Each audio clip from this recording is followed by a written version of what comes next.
Ok, start. Aquí estamos, aquí estamos. Ahora sí, ya estamos todas completas. Ahí ahorita poco a poquito se van a ir uniendo las demás personas. Qué pena. Muy bien, bueno, pues entonces vamos a empezar. Estaban ahorita cuatro personas ya conectadas, pero bueno, yo no me tuve que salir de esto. Bienvenidos, bienvenidos, qué bueno que pudieron venir. Ya terminamos el primer mes, fíjense, ya es la cuarta sesión, va caminando todo. Ya con esta, pues nos quedan seis de este primer módulo. Les recuerdo que tengo todo el año, o sea, tengo 25 clases preparadas. Entonces, si a ustedes les está gustando el primer módulo, pues a lo mejor estaría padre que separaran los juevesitos, ¿no? De los otros, pues para poder seguirle y seguirle. Y antes mira, ya se están conectando. Y antes les voy a pedir una disculpa, voy a tener que contestar una llamada de vigilancia porque voy a tener que autorizar una entrada. Normalmente no sucede, pero el día de hoy sí va a tener que suceder. Por eso pues no lo tengo silenciado. Les pido disculpas, pero no los pude hacer que fuera después de la 1 de la tarde. Ahorita estábamos comentando que no va a ser un solo autor. El autor, bueno, sí, claro, va a ser el detonante, pero el día de hoy me va a gustar y estoy segura que van a disfrutar el tema de la perspectiva, porque siempre nos están diciendo, pues la perspectiva es lo que hizo diferente el renacimiento del medievo. La perspectiva va a significar un avance de años luz entre lo que se podía ver en una pintura, en una escultura, en un bajo relieve, etcétera. Ay, mira qué bueno. Antes de su descubrimiento y después de su descubrimiento. Pero muy pocas veces, aunque sepamos lo que es perspectiva, aunque nosotros podamos ver en una obra o simplemente en algo que nosotros hacemos, si tiene o no tiene perspectiva, o si se llevó al máximo, ¿no? Esa perspectiva o no. Muchas veces no, es difícil entender cómo fue el camino, ¿sí? Cómo fue la evolución. Entonces, voy a empezar con el más conocido, que pues en el arte, en el mundo, en la ciencia, etcétera, nunca vas a saber qué fue el primero, si el huevo o la gallina, ¿verdad? Porque siempre va a haber una idea anterior y siempre va a haber un maestro o una idea de la que surge, pues la siguiente y la siguiente. Pero tengo que empezar con alguien. Y voy a empezar con Giotto, que en algún momento le dijeron el divino Giotto. Así que ya se imaginarán. Giotto di Bondone nació en 1267 y falleció en 1337. A él ya se le considera de la 400. Sí, del 400. A él ya se le considera parte del Renacimiento.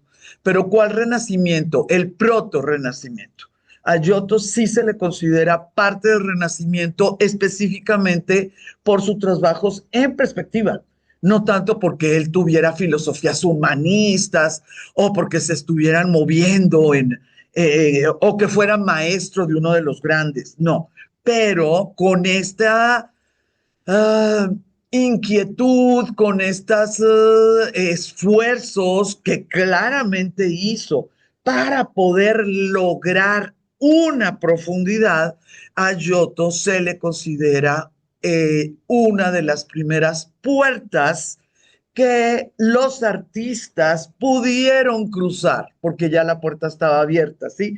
Pudieron cruzar rumbo al descubrimiento de la perspectiva.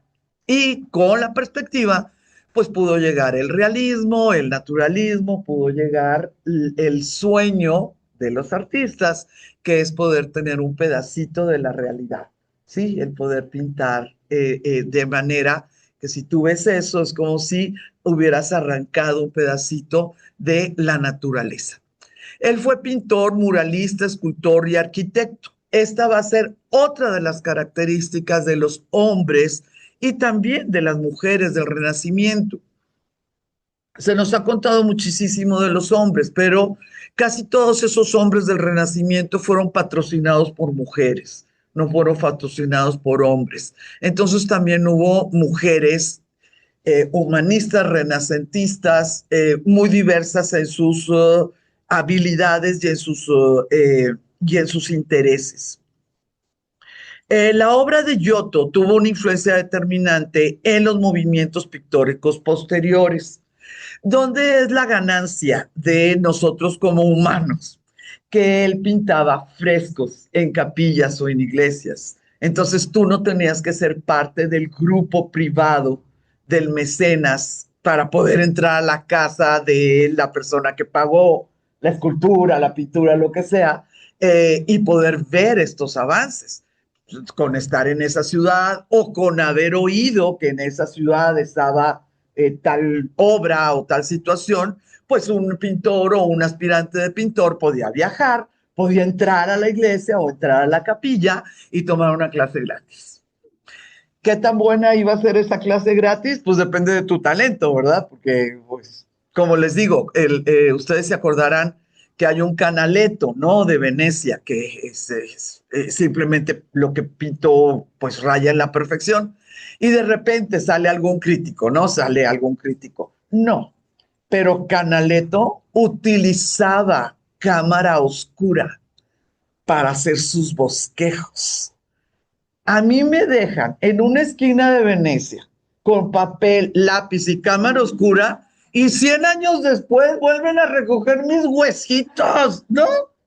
O sea, ¿cómo vas a pensar que una herramienta va a ser la obra de arte? Es, de alguna manera, pues, el talento, la habilidad y, claro, ¿no? La decisión. Porque, bueno, a lo mejor Canaletto hubiera querido ser el borrachito de la esquina y no hubiéramos tenido Canaletto, ¿verdad? Entonces, Giotto, con la forma en que él creía que se debía de ver lo que estaba tratando de representar, va a regalarle al mundo del siglo XIV, porque él estuvo de 1300 a 1337 muy activo, una idea de tridimensionalidad, tridimensión, no solamente bidimensión, no dos dimensiones. Antes de Giotto estaba mal el que una pintura fuera bidimensional, no, porque era lo que había. No, nadie tenía por qué decir, ay, como que le faltó ir a una clase, no la de la perspectiva. Así eran. Y también las esculturas, los bajos relieves, todo era un poco como aplastado. No sabían cómo ni jalarlo ni empujarlo. Pero Giotto fue uno de los primeros pintores que comenzó a dotar. No solamente lo buscó, sino que lo encontró. Y esa tridimensionalidad de Giotto a principios del siglo XIV fue de forma coherente. ¿A qué le llamamos forma coherente? En el pintura 1 y en la pintura 300 de él van a estar las mismas reglas aplicadas. ¿Cuál va a ser el problema? Que solamente es intuición. Su mente fue superior a su momento. No pudo llegar hasta el final, no pudo tener una ecuación, no pudo tener un método que existía en Grecia, pero pues él no lo conocía, ¿verdad? En la Grecia antigua, él no pudo tener un método. Entonces tenemos esto muy claro donde decimos, aunque todavía su forma era intuitiva, ¿sí? ¿Cómo le hago para que se parezca más a lo que me estoy imaginando? Y la intuición le decía, pues ponle la rayita para este lado, pues jala el techo para ese lado, y si jalas el techo para ese lado, pues también jala el piso para ese lado. No es para el otro, sí, es para el mismo pedazo. Pero todavía él no tenía una idea de lo que significaba, pues líneas de perspectiva, ni puntos de fuga. La adoración de los magos abre, bueno, es una de muchísimas escenas que está en una capilla, la capilla de los Scrovegni. Los Scrovegni son los que pagaron. Muchas veces a esta capilla también se le llama de las arenas. Entonces, si ustedes la buscan o la guía turística o lo que sea, es la mismititita. Es pequeña, sí, claro, pues la capilla, cuando nos dicen capilla pensamos eso. Está al lado de un monasterio que, pues, en su momento el ser agustino significaba algo, ¿sí? En otros siglos se igualan por las reformas, pero en ciertos siglos cada una de las órdenes religiosas va a tener una vocación diferente, una actividad diferente. Y en lo que es el medievo, y pues acuérdese que el 1300 todavía es medieval, la, la vocación de los agustinos era el estudio. Sí, ellos eran los estudiosos dentro de las órdenes de varones, ¿no? En estos tiempos. Entonces, la petición que se le pudo haber hecho o la idea de esta familia de haber regalado algo tan majestuoso, ¿verdad? Sí tuvo mucho que ver con las escenas bíblicas, porque pues, ¿qué era lo que estudiaban, ¿verdad? Los agustinos, pues claro que la Biblia, ¿no? Claro que la Biblia. La capilla alberga un célebre ciclo de frescos de Giotto terminado sobre 1305 y considerado una de las cumbres del arte occidental. Entonces, Giotto no solamente es, ay, pues es que Blanca lo quiso meter pues para empezar desde el principio. No, Giotto es importantísimo. Si no lo hubiera puesto el día de hoy, estaría cometiendo un error. Me gustaría que vieran esta adoración de los magos y me gustaría muchísimo que notaran la preciosura, pero preciosura del techo del pesebre. Y estamos hablando de 1305. Esta es una de como 80 escenas dentro de todo lo que son las paredes. Y hay otras escenas mucho más complicadas. Y aquí es donde la gente decía, Dios mío, mi vida, qué falta de respeto. Agujeraron las paredes. ¿Cómo es posible que se hayan agujerado las paredes? Las personas no estaban acostumbradas a ver un hueco, no estaban acostumbradas a ver un pasillito como esto. El ojo no entendía que estaba sobre una pared, pero que era tridimensional, ¿sí? Creían que habían agujerado las paredes y que lo que nosotros estamos viendo acá literalmente pues estaba hecho por fuera, ¿verdad? De lo que es la pared. Pero además pues es una de muchísimas, entonces era así el problemón, ¿no? O sea, que se va a caer la pared, ¿no? Con todos estos agujeros. Esto pasó en 1305, pasó en Padua, y pues nosotros sabemos que Padua es un centro, ha sido todavía en la actualidad, un centro de peregrinación muy importante.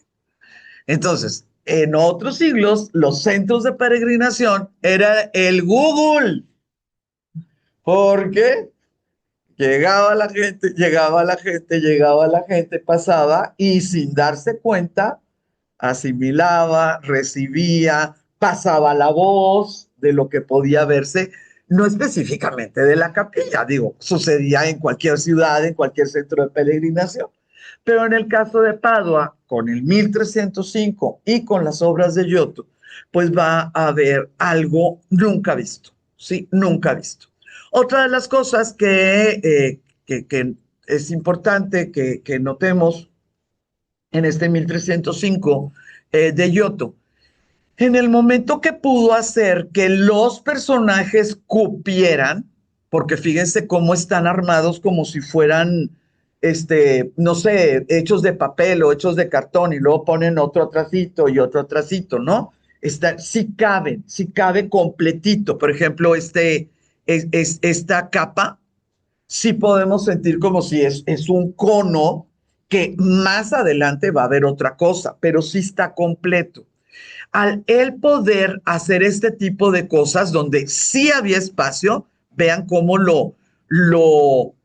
eh, confirma esta profundidad poniendo escalones. ¿Se fijan? Uno, dos, tres. En tu mente, pues tienes que ir subiendo, tienes que ir avanzando, ¿no? Si hay escalones, no está plano, tú tienes que ir caminando. Y para caminar tiene que haber profundidad. Los tonos que tú logró y que impuso como algo muy, pero muy nuevo, van a ser estos contrastes. Normalmente en el medievo, por los problemas, estos son frescos. Es totalmente diferente la química de los compuestos de un temple, que era lo que se usaba en el tiempo de Giotto, o de un fresco, que es lo que está haciendo aquí Giotto. Pero la forma en que lograban, mande, dime. Ok, muy bien, muy buenas preguntas, porque el chiste de los grupos pequeños es que no haya lagunas. Entonces, las preguntas, pues en el momento, ¿verdad? Y así ya la laguna se cierra, digo, se llena y nos vamos. Un fresco es un tipo de pintura mural. La pintura mural puede ser al fresco o puede ser al seco. Cuando tú tienes la capacidad, como la tuvieron en todos estos siglos, desde la antigüedad, el medievo y un poquito el renacimiento, cuando tú tienes la capacidad de tener tu equipo y de tener los secretos químicos para que el fresco funcione, pues ya aseguraste que vas a vivir bien y comer bien toda tu vida, porque esos secretos químicos eran secretos de veras de estado industriales, no los compartías. ¿Por qué estamos hablando de secretos que implican química? Porque tú vas a tener, deja tú el trabajal que significa hacer un mural, esa es otra cosa. Tú vas a tener aquí tus pigmentos. Esos pigmentos tú los compraste uno por uno. El azul lo trajiste de Turquía y el verde lo trajiste, te lo trajeron de África y el amarillo te lo trajeron de Asia y etcétera, etcétera. Uno por uno. Tú compraste las piedras o los pedazotes. Los tuviste que moler, los tuviste que tres, cuatro veces, tuviste que hacerlos y tuviste que ver cómo le hacías para guardarlos, porque era todo tu capital. Todo tu dinero te lo gastabas en lo que costaba una piedra, una sola, roja, negra, café, lo que quieras. Entonces, si andabas medio corto de capital, pues tenían medios colores, menos colores aquí. No era una cuestión que dijeran, no, pues es que el negro lo sacas del carbón. Pues sí, pero ¿quién quiere negro? Pues todo el mundo tiene negro. Pues lo que quieres es otro color, ¿verdad? Pues no, pues que café, rojo, que amarillo. Pues sí, pero eso lo tienen todo. Entonces, este tesoro lo vas a tener perfectamente bien cuidado. Y tú tienes que ver cuáles van a ser las alcalinidades, los silicatos, los componentes de las, ya saben cómo se hace el yeso, ¿no? Se le pone pues que la cal y el cemento, bueno, no existía en aquel momento, pero el polvito y la arenita y la no sé qué ondas y lo mezclas y es exactito. Yo creo que les ha tocado un mal albañil, ¿no? En algún momento. Que hasta de repente le bota una piedra y te deja el agujerito, ¿no? En el enjarre. Eso que nosotros sabemos que sucede en Padua es totalmente diferente el piso, de donde agarras el polvo para hacer el enjarre de lo que puede ser en Francia, de lo que puede ser en Ciudad de México. Es muy, pero muy, muy diferente. Y tú tienes que tener la fórmula para que cuando esté fresco, tú puedas pintar o tu equipo, porque los frescos se hacen en equipo, y se sumerja, reaccione y se cristalice. Los frescos, cuando los tocas, parece como si tuvieran una resina o si tuvieran pues un barniz. Y no es eso. Es una reacción que lo que hace es cristalizar la superficie. Entonces, un fresco es algo muy, muy, muy complicado y se usó en todos estos siglos y siglos, pero por eso se vuelven pues tesoros, ¿verdad? Porque no era el que fuera pasando. Va a haber fracasos de frescos sonadísimos que se están destruyendo porque hicieron mal trabajo por experimentación, no por sonsos. ¿Alguien se acuerda cuál es el fracaso de fresco más famoso del mundo? Gracias. La última cena, exactamente.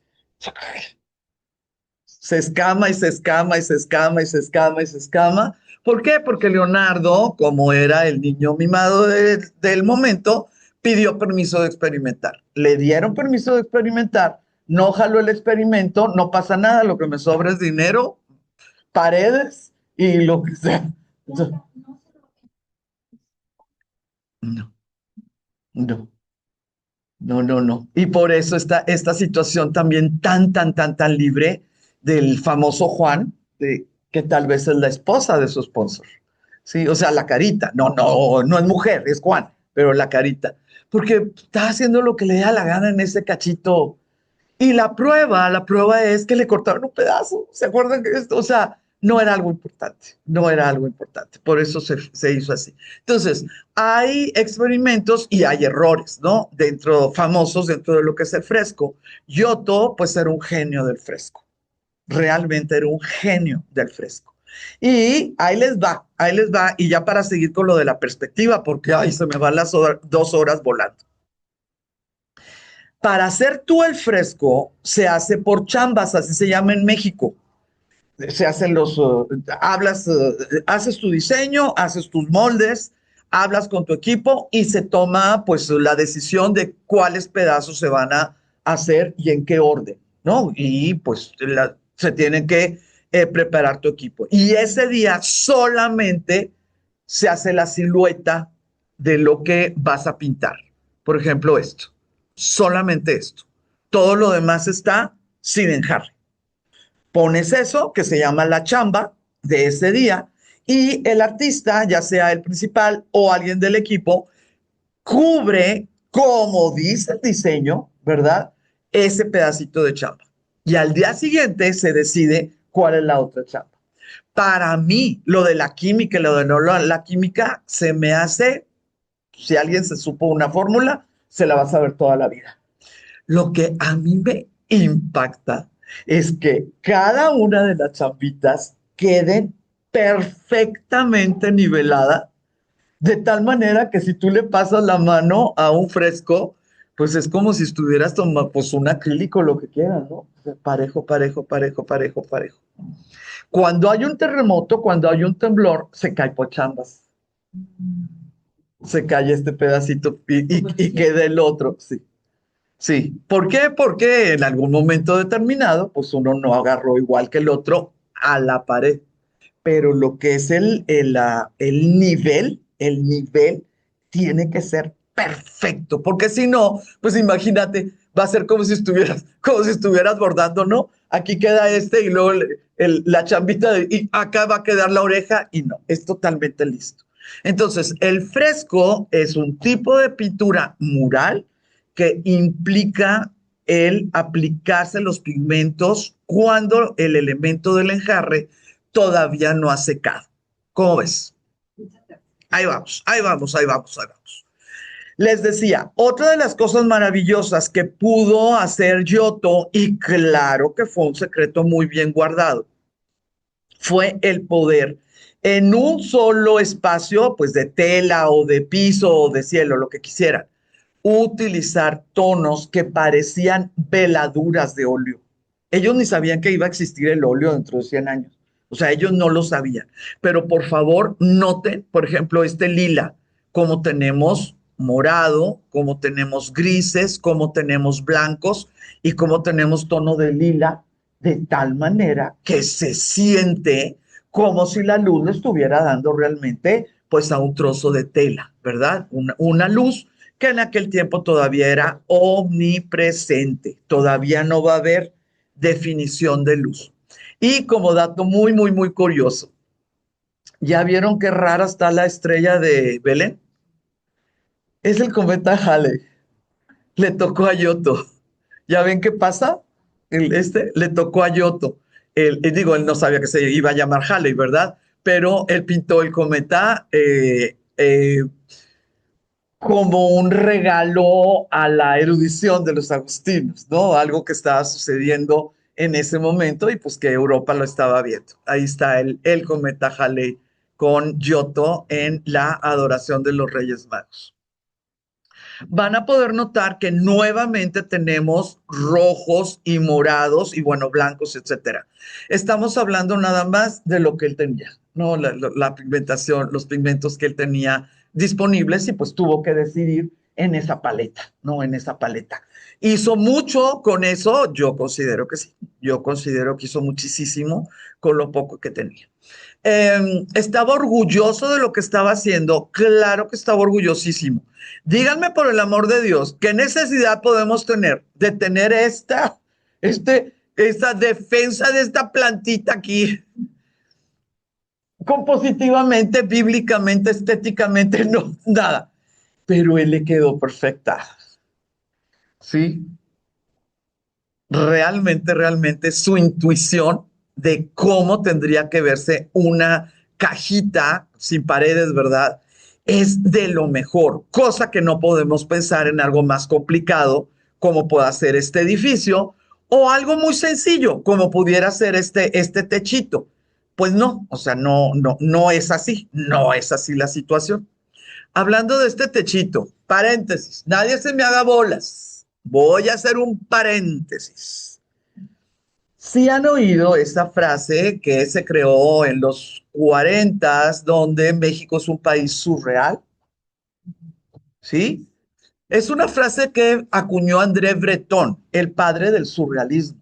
Y al decir en México es un país surreal, pues era, una, era un cumplido, era algo importante, ¿no? Para el mundo que André Breton lo dijera.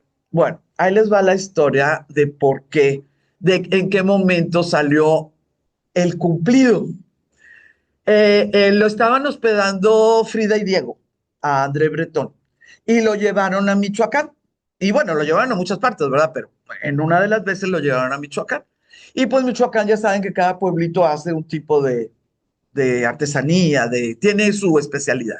Bueno, llegaron a una, que por cierto vayan porque venden la trucha salmonada mejor del mundo.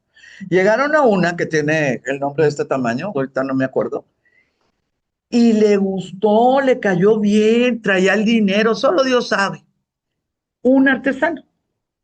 Y le dibujó, André Breton, le dibujó en perspectiva una banca sí, pero pues se la dibujó para que se le hiciera de 30 centímetros, o sea, pues para llevártela a Francia, ¿verdad? De regreso.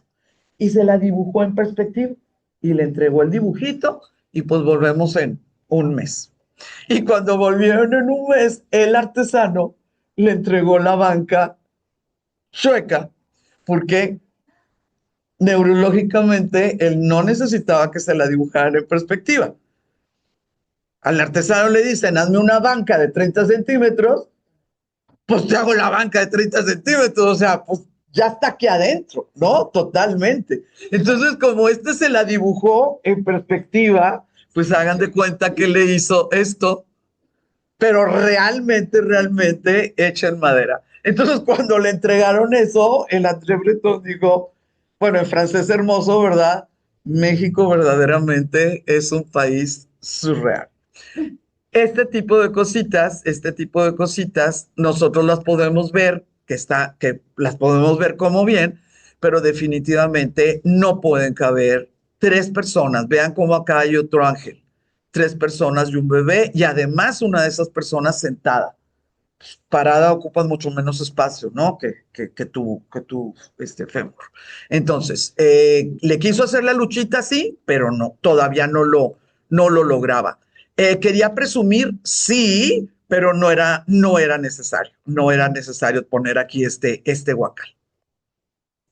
Cuando nosotros pensamos en perspectiva, pues en nuestro mundo, en nuestro tiempo, es sencillo, pero va a ser a partir del siglo XIV cuando los artistas empiezan a buscar la sensación espacial a través de la observación de la naturaleza. Lo primero que entendieron, y fue increíblemente sencillo, pero fue un on o off on, o sea, de no entenderlo, alguien lo dijo y dijeron, válgame, pero ¿cómo es posible que no lo hayamos tenido en cuenta? El tamaño de las figuras se va reduciendo en función de la distancia. lo que provoca la ilusión óptica de profundidad.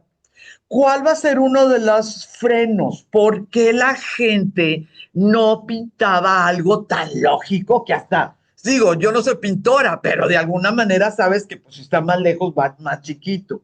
Porque en el medievo los chiquitos implicaban jerarquía menor. Entonces tú no te podías dar el lujo de decir los que están más lejos están chiquitos y los que están más cerca están más grandes, porque en el medievo los grandes eran los reyes, virreyes, duques, condes, lo que quieras. Las esposas, aunque todo mundo supiera que medía lo mismo que su esposo, ¿verdad?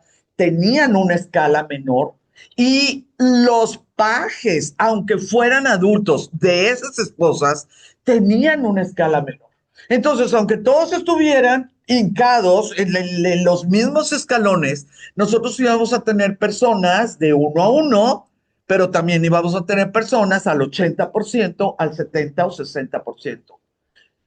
Absurdo, bueno, pues depende del objetivo. Si tu objetivo como pintor y como patrocinador de esa obra era que quedara clarísimo tu nivel en la sociedad, pues no, de absurdo no tiene nada. Es un texto que se está leyendo y la forma en que te dan el mensaje es el tamaño de las figuras. Por lo tanto, es un mensaje bien, de delivered, un mensaje pues que se entregó adecuadamente. Entonces, muchas veces las cosas más sencillas no es que no se sepan, es que no ha llegado el momento para vencer el miedo de no utilizar la jerarquía social como medida de proporción. No se usaba tal vez porque nadie había entendido que la querían buscar, pero muy seguramente antes de Giotto hubo muchas otras gentes que ya sabían que el perrito que estás viendo en el horizonte pues tiene que ser de este tamaño. Pues sí, pero si es el hermano del duque el que trae el perro, no lo puedes poner de este tamaño porque estarías faltándole al respeto, ¿sí? Y no lo vas a hacer. Y se atrasa, ¿no? Se atrasa el avance dentro de lo que es de la historia. ¿Cómo ves, Julián? ¿Sí? Muy bien. Ahora, el uso metódico de la perspectiva cónica trajo grandes avances en este campo. Y les estoy poniendo esto. Esto ya es renacentista y funciona hasta la actualidad. No ha cambiado absolutamente nada. Se le llama perspectiva cónica a la más utilizada, a la más sencilla, a lo que ustedes quieran, porque si ustedes piensan en esta forma, digamos, eh, como es el ojo humano lo que está tratando de buscar el punto de fuga, pues sí tenemos que pensar como un túnel, ¿no? Por eso se le llama perspectiva cónica, ¿no? Porque la entrada es redonda y luego pues se va haciendo hasta la punta y es un cono. No es que estemos nosotros viendo a través de una rendija el punto de fuga, no, es realmente, o sea, espacialmente tiene una capacidad pues visual, ¿verdad? Tú no ves hasta acá, no ves hasta acá, no ves hasta allá. Tienes un campo visual y ese cono es lo que está desde el primer plano de tu pintura hasta el punto de fuga, que es lo que le da profundidad, coherencia, pertinencia, realidad, volumen, etcétera, a la obra de arte. Filippo Brunelleschi, todos ustedes lo conocen y el mundo lo conoce porque es el creador de la cúpula, la famosa cúpula de Brunelleschi en Florencia. Esa cúpula en su momento pues fue la gran maravilla porque la gente que la veía lo único que entendía era que era altísima porque no es una media toronja, es ovoide. ¿Qué es eso? Ovoide. Lo que la gente no sabía es que tiene hasta tres diferentes cúpulas. La que nosotros vemos es la última, es la de afuera. Como arquitecto supo que podía sostener una con la otra. Pero ¿qué es lo interesante de Brunelleschi en nuestra sesión del día de hoy? Entre los años 1416 y 1420, el artista y arquitecto florentino realizó una serie de estudios con la ayuda de instrumentos ópticos. Brunelleschi ya no nada más va a ser la intuición, va a usar un método y ese método va a ser, o sea, es conocido pues por el occidente como método científico. Ya vas a tener prueba uno, resultados, prueba 2, resultados, ¿sí? No nada más es como este día amanecí lúcido y se me hace que, no, ya él va a hacer un siglo después de Giotto lo necesario, y esto es lo que a mí me encanta, me encanta, me encanta, y yo creo que lo van a entender porque pues soy, por eso soy maestra. Brunelleschi va a hacer posible que la perspectiva se enseñe. Ya no va a ser con que, pues, a ver si le entendiste a lo que viste cuando fuiste a Padua, por decir algo. Ya la perspectiva va a poder, bueno, en los tiempos de Brunelleschi, conversarse, se le va a poder enseñar a un discípulo. Después de Brunelleschi va a venir el portento que se apellida Alberti, y él lo va a escribir. Y en el momento que lo va a escribir, ya no va a haber posibilidad de problemas. Compras el librito, te aprendes el librito, memorizas el librito, te robas el librito y la perspectiva, ¿verdad?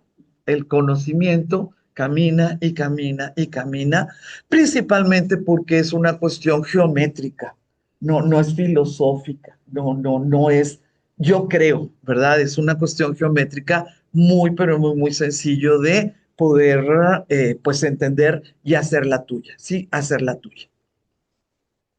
Con estos estudios, perdón, con estos estudios de instrumentos ópticos, descubrió los principios geométricos que rigen la perspectiva cónica, una forma de perspectiva lineal basada en la intersección de un plano con un cono visual imaginario y ¡pum! El ojo tiene que tener su vértice en lo que es el final. Por eso les pongo aquí siempre a un ser humano, ¿sí? Siempre a un ser humano. Depende de la altura de este ser humano, es lo que tú puedes trabajar, caminar, lo que quieras. Entonces, ahorita llevamos a Giotto, intuitivo, Brunelleschi, científico. Brunelleschi supo y enseñó más cositas. Sí, los objetos cuanto más lejos están parecen más pequeños, pero tienen colores más tenues. No es que sea más pobre, otra vez acuérdense de las jerarquías. No es que traiga la ropa vieja, ¿sí? Es que está más lejos. No lo puedes ver igual que si lo estuvieras poniendo aquí. Segunda cosa que le regaló Brunelleschi al mundo, ¿no? Del arte en aquel tiempo. Y la otra situación espectacular. Poseen contornos más difusos y menos contraste. Entre más lejos, deja de ponerle la línea negra al traje, a la ropa, a la cara. No es cierto que se la estás viendo. No, pero pues oye, es que tienen que salir todos, porque luego, pues, no es que tengan que salir todos. Ahí están, pero si están lejos, no es verdad que le vas a ver la ceja, imagínense, todo lo que es la forma, ¿no? Del pabellón de la oreja. No se las ves. Y no porque no la pintes quiere decir ni que no la tiene, ¿verdad? No vas a decir, ay, qué chistoso, mira, ahí en Florencia, todos los criados tenían las orejas bien chistosas, yo no sé cómo oían, porque no se le ven las líneas. Nadie va a decir eso. Nadie va a decir eso. Los de lejos, claro que tienen las mismas orejas, nada más que no las tenían que pintar porque estaban muy lejos. Con estas tres cosas, aunque no supieras mucha perspectiva, aunque las techitos las siguieras poniendo así medio chuequitos, El ojo con tu cerebro ya le estaba dando profundidad, porque está más chico, porque está más tenue, porque está menos contrastado, ¿sí? Aunque no, el pintor no tuviera la capacidad geométrica, no todo el mundo la tenemos, ¿eh? Aunque el pintor no tuviera la capacidad geométrica de crear una perspectiva correcta o perfecta. Ay, qué lástima que traigo tacones, no me voy a poder hincar. Les voy a hablar de masaje. No, no, no, no, no. 1401, 1428, se nos murió igual que el de Nirvana. 27 años, 26 años, todos estos, yo no sé qué es lo que pasa. Bien poquito tiempo. Tommaso di Ser Giovanni, Masaccio.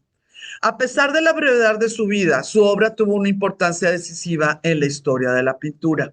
Generalmente se le considera que fue el primero en aplicar a la pintura las leyes de la perspectiva científica desarrolladas por Brunelleschi. ¿Por qué Brunelleschi no? Ay, pues porque hizo cosas gigantescas como arquitecto. ¿Sí? Hay un tiempo específico en cada vida, ¿no? Y no se puede, bueno, hay gente que hace muchas cosas, pero no se puede hacer todo. Yo les voy a platicar, espero que algunos de ustedes ya la conozcan de algún lado y espero que alguno de ustedes pues haya tenido pues no sé, la gran oportunidad de estar enfrente.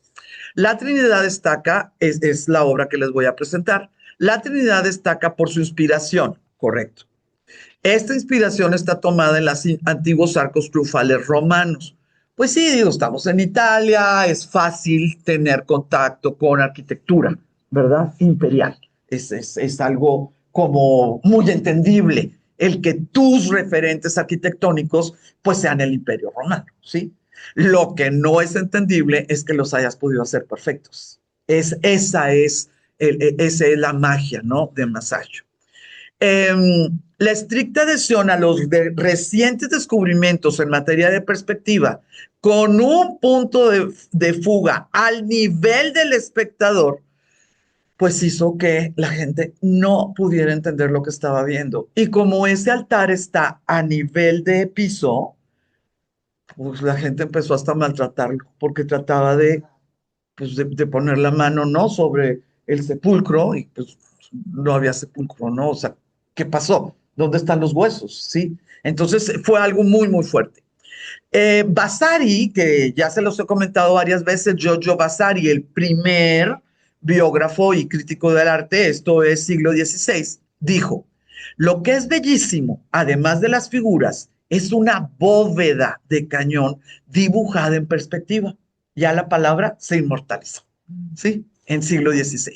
Y dividida en cuadros llenos de rosetones que disminuyen y se van reduciendo tan bien que parece que se perfora el muro. Eso lo dijo Vasari 100 años después de que pintó Masaccio esta obra. Bueno, y pues le pongo, con este fresco, Masaccio alcanza la perfección absoluta de la perspectiva. Esto es lo que se ve cuando tú estás, bueno, cuando vas y lo buscas, porque como es un altar lateral, como es un altar lateral, Santa María Novella en Florencia, si no vas a buscarlo, te clavas con las preciosuras del altar mayor, ¿no? O sea, si no sabes que está ahí, entras y sales y te vas. Pero como yo iba a eso, pues claro que yo entré por una puerta lateral y pude verla con toda la luz, cómo se tenía que ver, y claro, pero por supuesto que me agaché un poquito porque mi altura es superior a la altura del siglo XV, de un hombre del siglo XV. Entonces, nada más rodillas. Hay otras obras en las que todas mis alumnas nos hincamos en el museo y los vigilantes no nos quitan porque saben que estamos haciendo lo que tenemos que hacer. En este caso, no. Ustedes pueden notar aquí pueden ver lo que es el punto de fuga, fue a esta altura. Por eso yo sabía, o sea, lo que es el inicio de la perspectiva cónica fue a esta altura. Entonces yo lo único que hice fue doblar tantito las rodillas y poner mis ojos a esa altura. Y ¡pum! Híjole, dije, Dios mío, mi vida se me va a venir encima el Cristo. Aquí te va. La pintura, válgame Dios.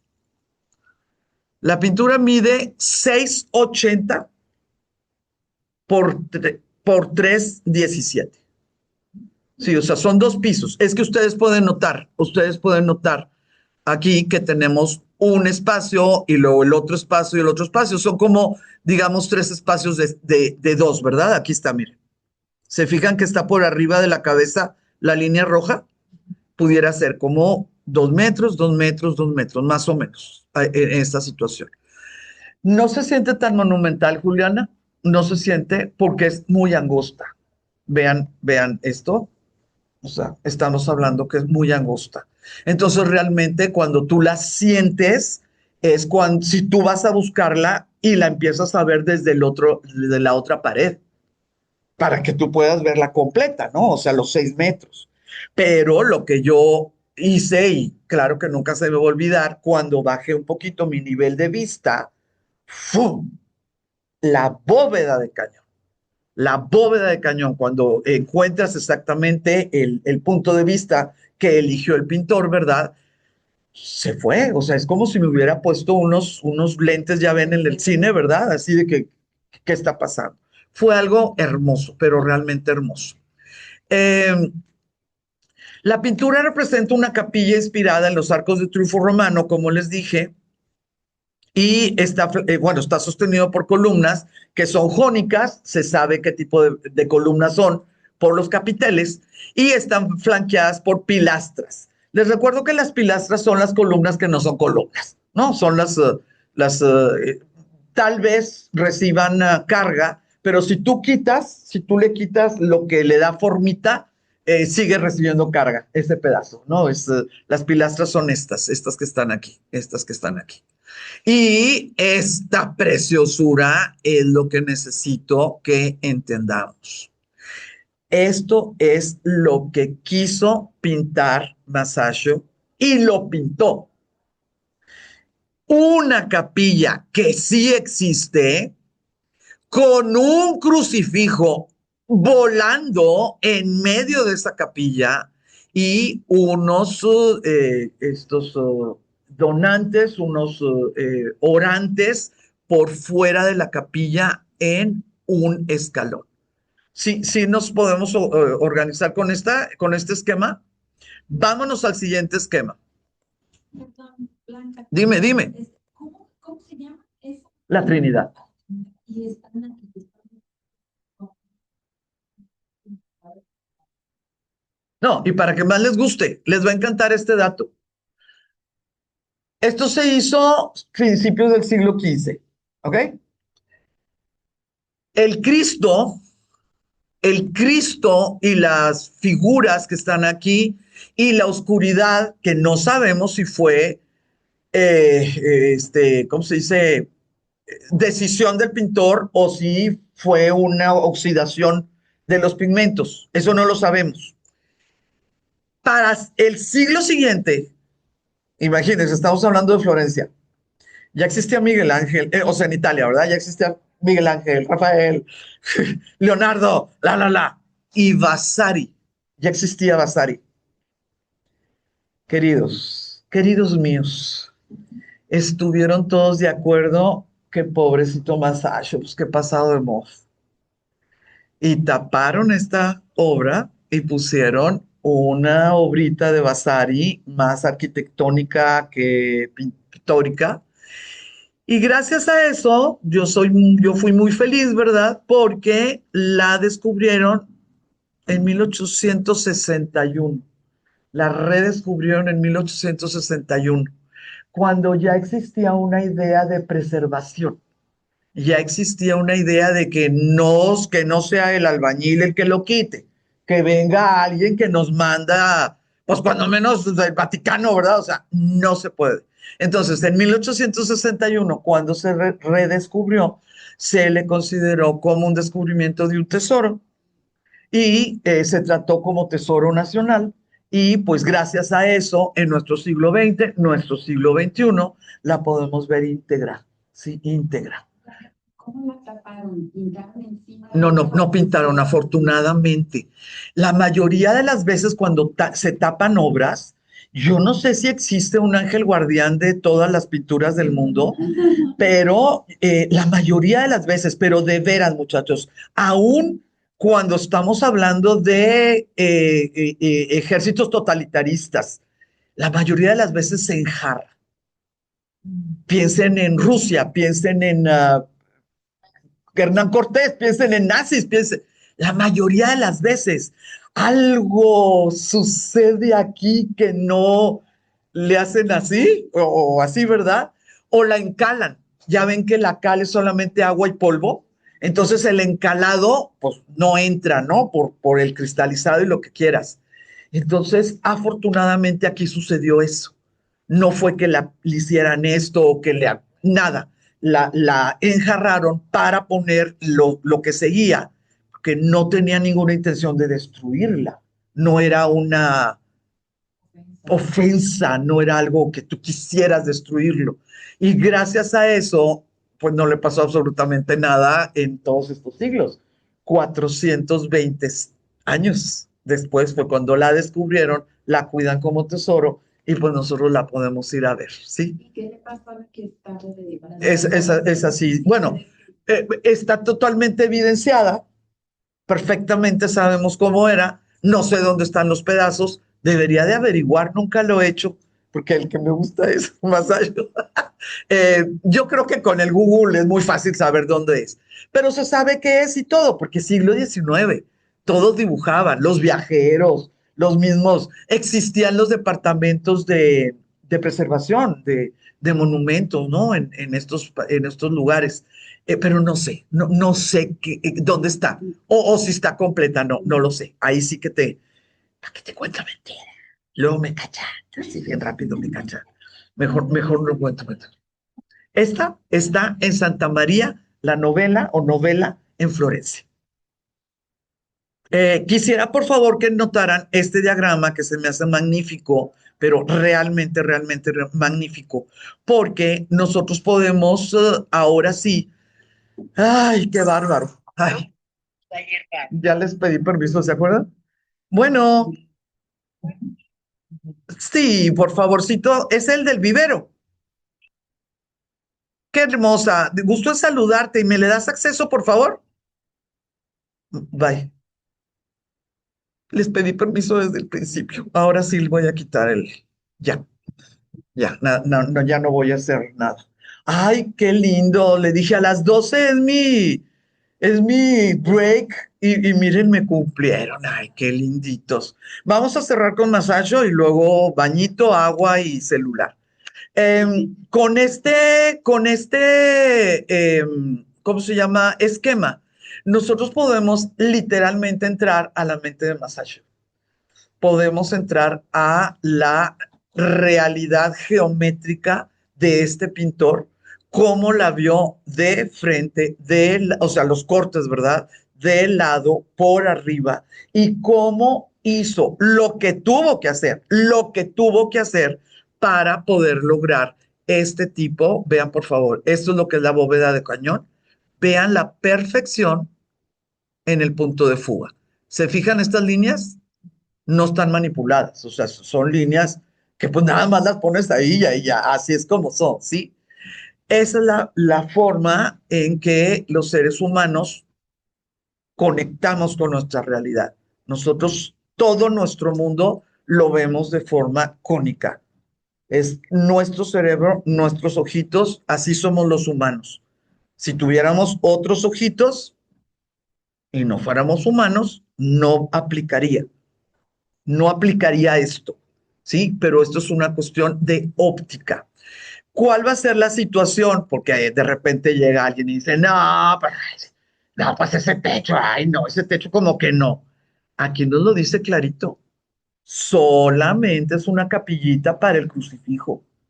No es una capillita para que entremos, no es la capilla de la Virgen de Guadalupe ni de la Virgen del Carmen. Es una capillita para un crucifijo.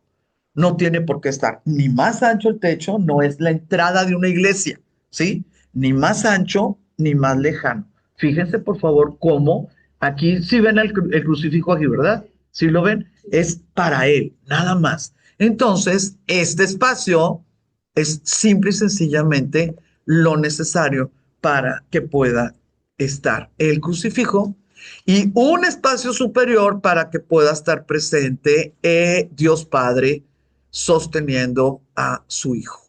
¿Sí? ¿Sí ven a Dios Padre? Ah, qué hermoso. ¿Se los hago más grande? Ah, qué bueno. Vamos a quitarle el sarcófago. Vamos a quitarle el sarcófago que está aquí. Si están viendo los huesitos, ¿verdad? A ver, le voy a quitar esto. Un poquito más grande. Un poquito más grande. Y vamos a hacerlo otro acá, donde le voy a quitar el techo. Y entonces ya se puede hacer un poquito más grande.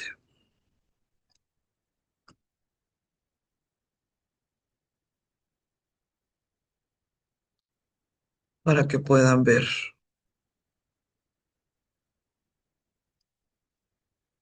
con más detalle.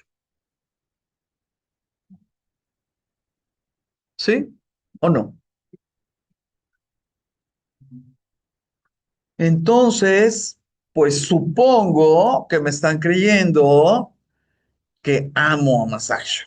1428. Es increíble, de veras increíble. Habrá una pintura que esté así con Dios Padre sosteniendo la casa.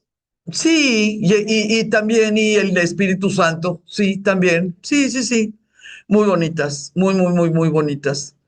Aquí la situación del Dios Padre es pues muy interesante porque no es el viejo que normalmente en el medievo se dibuja y no está vestido de blanco, está vestido como un padre de ese siglo.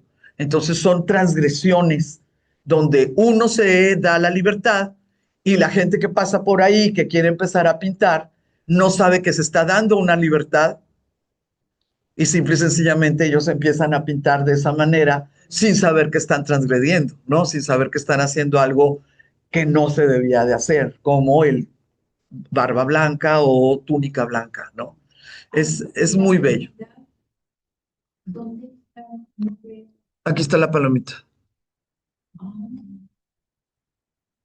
mira, bueno, sí, como dijo. Sí, ahí andan, ahí andan, ahí andan.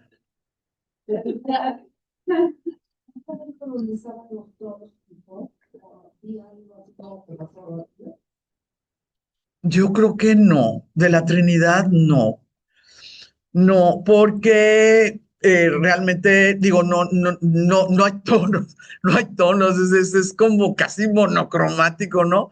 Parece como si hubiera escogido nada más sangre y carne muerta, o sea, rojo y gris, es muy también muy fuerte, ¿no? Esa situación, pero muy probablemente fue por oxidación. Muy bien, 29, 28, 1428. Se murió en el 28. Sí. Ah, sí. No, pero no falleció. Sí, fue su última obra, de su última obra. Y dije, ay, Chihuahua, me equivoqué. No, no, sí la hizo cuando todavía estaba vivo, ¿eh? Me asustaste, muchacha, me asustaste. Dije, ya me equivoqué de dedo. Muy bien. ¿Quién necesita ir al bañito? ¿Quién quiere tomar agua? Les recuerdo que ahí están los vasitos y todo. Y regresamos. Regresamos. Blanca, una pregunta. Claro que sí. ¿Cuándo fue cuando la volvieron a redescubrir en 1800 qué? Sí, cómo no. 1861, mil Ah, ok. ochocientos sesenta y uno. Ok, gracias. De nada.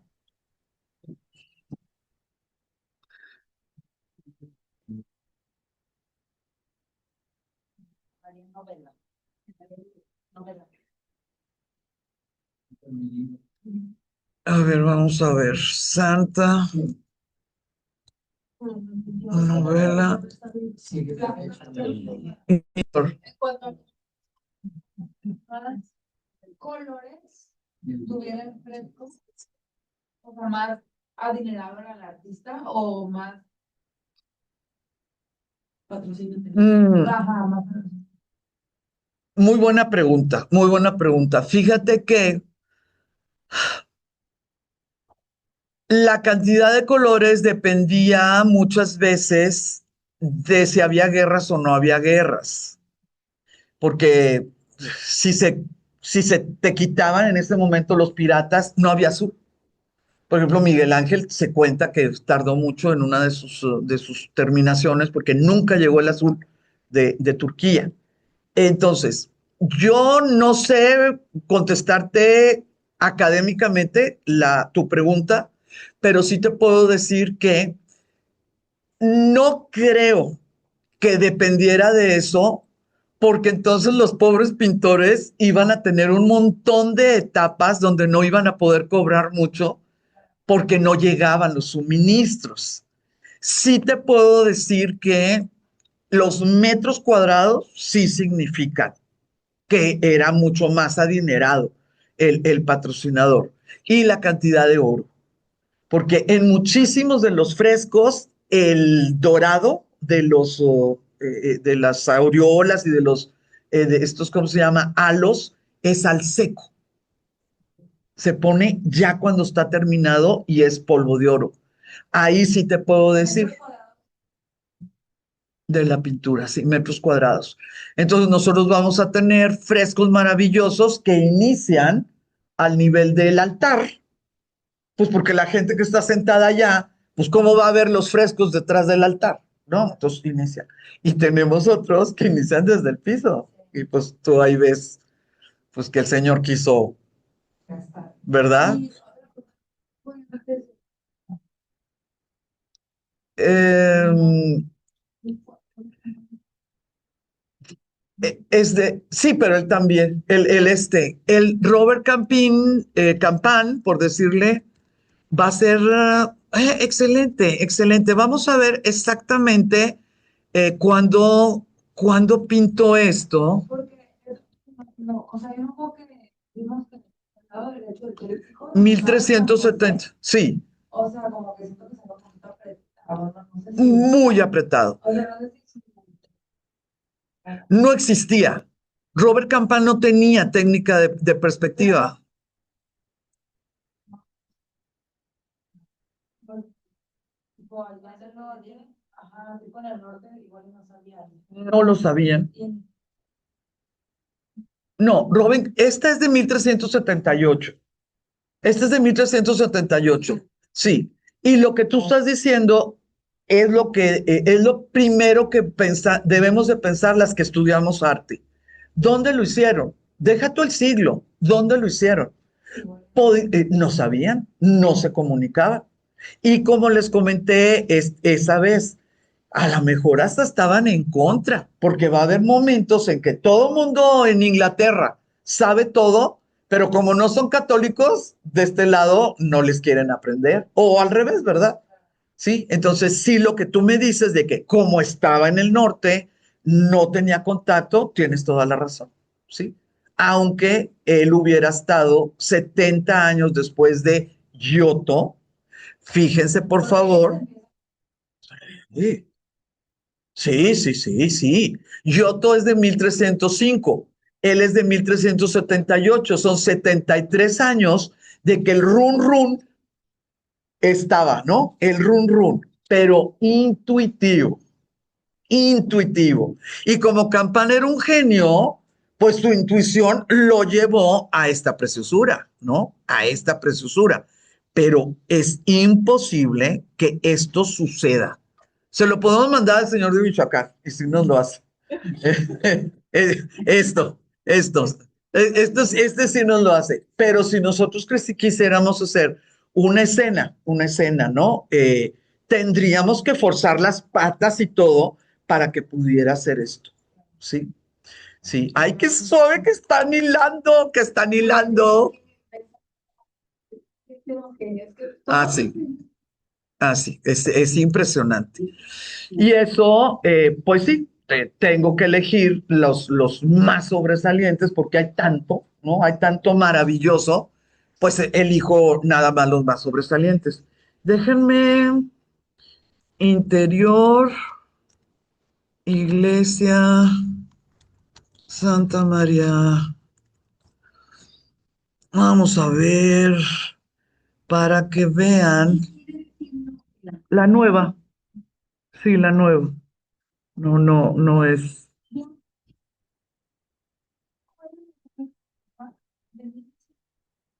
o no. Es, perdón, me estoy confundiendo. Muy bien. Sí, ese fue entre 1422 y 1430. Cuando Cuando lo identificaron, cuando ya lo identificaron. Es que les recuerdo lo siguiente. Robert Campán tiene de existir desde los 50 que llegaron a los clústers. Tú acabas de decir los clústers, ¿verdad? Sí. Antes era el maestro de Flanel o Flamel o no sé qué ondas. Eran solamente atribuciones, ¿sí? Entonces, nosotros tenemos un montón de fechas con las obras de Campán, porque si le pones infrarrojos, te dice 1378. Si te vas al catálogo de los clústeres, te dice 1423. Si te vas al inventario de alguno de los, te dicen los 30 y tantos. Y yo tengo que coger uno. Tengo que escoger una fecha, porque al final de cuentas, cualquiera de los tres, dentro de 10 años, me van a decir, los otros dos estuvieron equivocados porque acabamos de descubrir tal cosa, ¿no?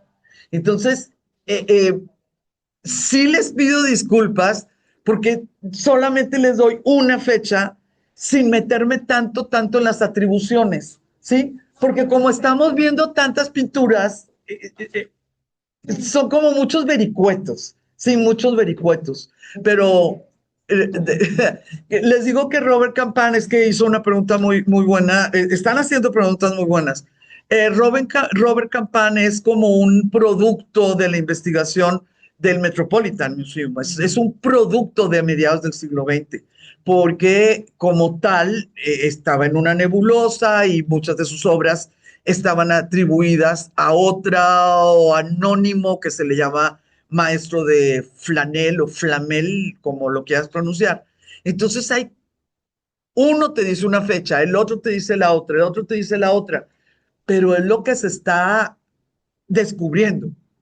No es que alguien nos diga, y ya encontramos el testamento de quién sabe qué, donde está firmado y no sé el nombre. Entonces, denme tantita oportunidad, principalmente, ya estamos llegando al Renacimiento. Ya el Renacimiento, ya hay firmas, ya hay cartas, ya hay recibos de quién le paga a quién.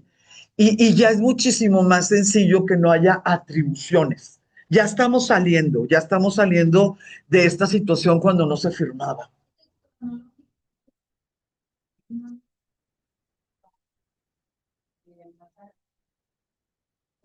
Antes sí, porque no murió tan joven. O sea, en su vida, ¿no?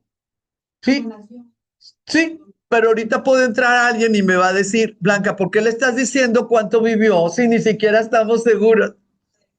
Por eso, hoy, denme tantita chancita. Ya del siglo XV en adelante ya es bien fácil, principalmente con los biógrafos, saber, nació esto, te dicen su acta de nacimiento de tal, y pues ahí está la fecha. Es más fácil yo poder pues tener cierta certeza, ¿no? En la información que les doy. No crean que tomo a la ligera la información que les doy. Lo que pasa es que hay veces que no está certificado pues los datos biográficos de algunos espacios. Y entre más lejos estén de lo que es el centro del Renacimiento, o sea, si estás hablando de alguien que pintó en Escocia en el siglo XV, pues también va a ser igual de nebuloso, porque está bien lejos de lo que es el centro, ¿no? A ver, vamos a ver, Trinidad Massage, vamos a ver, interior, iglesia. Vamos a ver si nos la da rapidito. Aquí está. Así es como se ve. Sí, así es como se ve.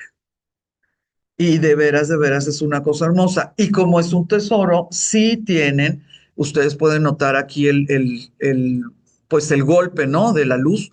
Sí tienen una iluminación necesaria para que tú te vayas con la boca abierta. No, es museográfica.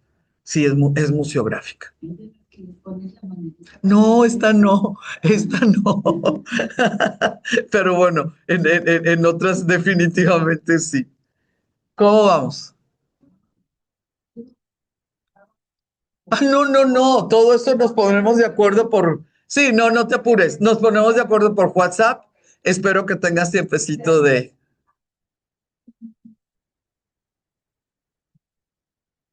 Qué bueno, ay, qué bueno, qué bueno. Pues Ivette, nueva compañera. Eh, vámonos. Ah, mande. La luz. Ay, ¿pasé cuánto? Claro. Llevamos hora y media con la luz prendida. Sí, ahí estamos. Ay, claro, claro. Bueno, vámonos con Uccello porque ya estamos en el 20. Miren, la batalla de San Romano, ¿mande?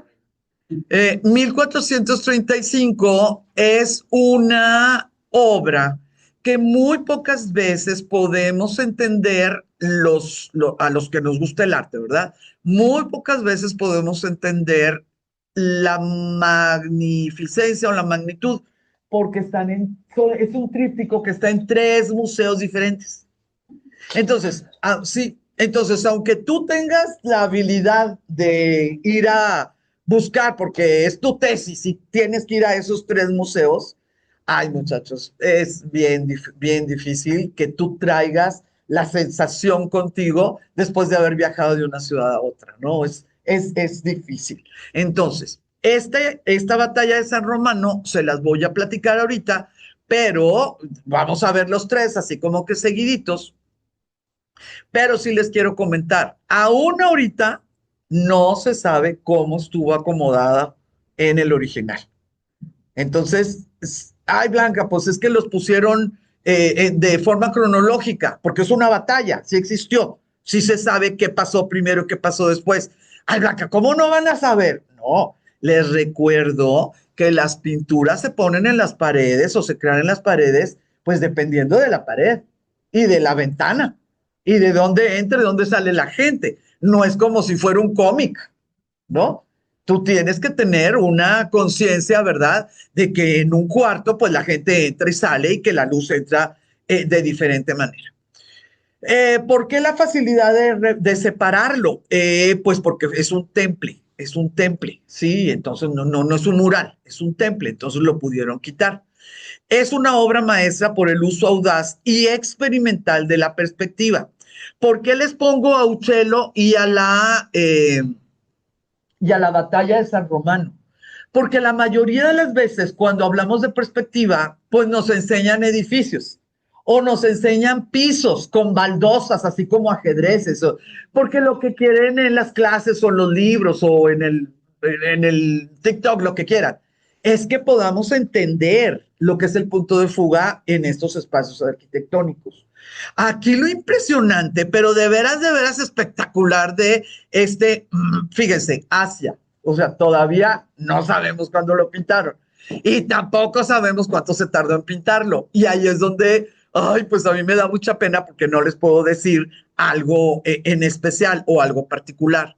Aquí lo que nosotros tenemos que entender de Uccello, voy a ponerla aquí y luego ya la voy a mover, es que este bárbaro tenía una mente tan libre que pudo entender la perspectiva en un espacio abierto. No sé si me estoy explicando. La intuición y luego la geometría la aplicaron los artistas en espacios cerrados. Los techos, los pisos, las paredes, las columnas, ¿no? Las columnatas, etcétera. Ese fue el primer paso. Pero Uccello pudo crear, así como Masaccio puso el cuartito y el escalón y el esto, lo puso en su cabeza y le dio las vueltas necesarias para poderlo hacer en 2 dimensiones en una sola pared. Este hombre puso la batalla, puso los caballos, las lanzas, las armaduras, el movimiento, la luz de un espacio totalmente abierto, lo puso en su mente y lo vio desde el frente, desde un flanco, desde el otro, desde atrás, desde arriba y lo dibujó en 2 dimensiones. Eso las personas no podían concebir, que esa cantidad de caballos realmente estuvieran cabiendo, pero además moviéndose. Si se fijan las patas, si se fijan que esos caballos no están en formación y clic, le hice una foto mental y luego me fui a pintarla. No, es un segundo o una fracción de segundo de algo real, no que él hubiera presenciado la batalla de San Romano, pero él pudo haber presenciado cualquier grupo, ¿no? De caballos o de estas personas lanceros. Lo imaginó, lo diseñó y lo pudo lograr. No solamente una genialidad dentro del uso de volumen y distancia, sino también desde el punto de vista de pintura. Fíjense, los 3 paneles conmemoran la célebre batalla de San Romano, en la que los florentinos, bajo el liderazgo de Niccolò de Tolentino, derrotaron a los sieneses, liderados por Bernardo de la Sciarpa. ¿Por qué les doy esos nombres? Porque son los títulos. Entonces, si ustedes van a alguno de los museos, pues esos nombres van a aparecer en los títulos, en la ficha técnica. La obra fue solicitada por la adinerada familia Bartolini, pero en 1492 aparecía ya en el inventario de bienes de Lorenzo de Medici, llamado el Magnífico. ¿Qué tiene de importancia este dato? Que donde ya está inventariado no es el lugar original de creación. El pintor imaginó otro espacio y otra iluminación cuando creó las 3 paneles, ¿sí? Entonces, cuando ya llegó a donde tenía que llegar en 1492, se acomodó donde cupó. Se acomodó donde el nuevo dueño decidió que se pusiera. Siguió caminando, obviamente, Florencia, Guerra de Independencia, creación de Italia, ya saben, ¿no? O sea, todo lo que sucedió en el siglo XIX fue adquirido en el siglo XIX por un banquero que se apellidaba Campana. Su colección fue dispersada tras ser juzgado por malversación y en esta dispersión, pues nosotros vamos a tener que una pieza va a terminar en el Museo del Louvre, otra pieza en el National Gallery en Londres y otra pieza, afortunadamente, bueno, eso se negoció, pero afortunadamente está en los Uffizi. Entonces tenemos Florencia, Londres y París. Una pieza única separada en 3 pedazos, ¿sí? Sí, es una tristeza. Y como están muy lejos una de otra, pues tienes que agarrar avión y días y todo, y no es lo mismo que si tú pudieras admirarla en un solo lugar. Las piezas tienen un 80 o un 83, que no se tiene muy claro la razón. No se sabe si es una cuestión que se hizo adrede o si existía en la habitación original tal vez alguna moldurita, porque son 3 centímetros de diferencia entre piezas, ¿verdad? Entonces, alguna moldurita, algo que pues tenía que caber, ¿verdad? Entonces lo hizo un poquito menor. Esta es intervención decisiva al lado de los florentinos. Les comentaba que no solamente dentro de lo que es que cupo toda esa gente, vean por favor, aquí está un caballo y acá está el otro desesperado porque ya quiere empezar. Fíjense cómo están las filas detrás de esto que se está moviendo. Es impresionante. Y lo hizo al temple. No tenía óleos, no podía velar los tonos o el sudor de los caballos. Lo hizo al temple y lo hizo, pues gigantesco, ¿verdad? Estamos hablando de 1,80 por 3,16. O sea, 1,80 y échenle 3 metros de lo que es ancho. Cosas que son muy admiradas en esta obra de Uccello. Uno, los caballos. Dos, las lanzas. Estas lanzas están creadas de tal manera que podemos sentir, o bueno, que refuerzan el movimiento de los caballos. Porque las lanzas que están verticales corresponden en aquellos tiempos. Yo no tengo relación ni con caballos ni con jinetes de guerra, pero en aquellos tiempos las lanzas verticales corresponden a un caballo totalmente detenido. El soldado arriba del caballo, pero pues ese caballo esperando, ¿verdad? ¿Qué va a suceder? Cuando nosotros vemos las lanzas, fíjense cómo van apenas como moviéndose, podemos imaginar que están entrando al espacio visual de la obra. Y cuando las lanzas están totalmente, bueno, llegando a la horizontal, podemos sentir que están saliendo del espacio pictórico. ¿Sí se fijan? Entonces, esas cosas son lo que hacen que un pintor, además de ser magnífico pintor, pues pueda llegar a ser, pues, inmortal. Dentro de las características que llaman la atención y que siempre están Niccolò Maurizi da Tolentino, National Gallery en Londres, y que siempre te están diciendo y hablando esto, es el detalle de, creo que se llama jaciería, creo que se llama así. Todo lo que tienen los caballos, el detalle de todo, las bridas, las monturas, esto, lo otro, todo. Estas armaduras, pero también el gran trabajo que hizo para poder lograr que fuera un robo a la naturaleza. Fíjense cómo tiene detalles botánicos. Tiene flores, tiene hojas específicas, flores diferentes.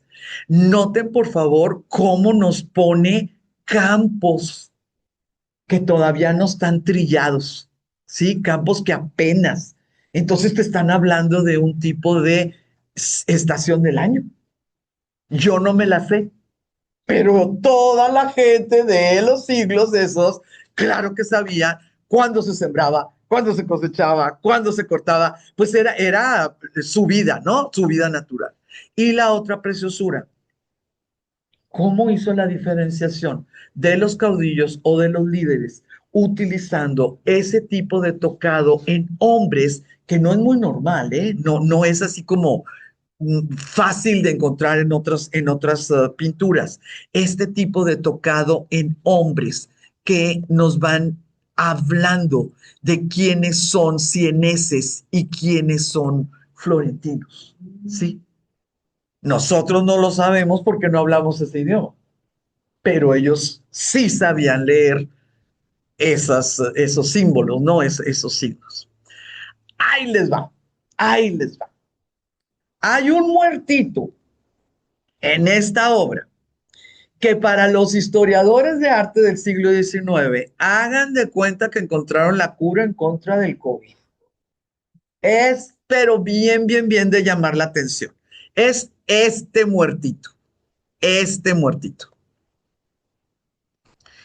Este muertito se considera, bueno, y vean cómo puso la lanza para que no hubiera duda de que va para adentro. Este muertito, esta lanza, ay Dios mío, me pasé. Estas patas. ¿Ven cómo está el caballo? ¿Sí? para afuera, pateando, y estas patas, algunos críticos de arte consideran que es el primer escorzo de la historia de la pintura.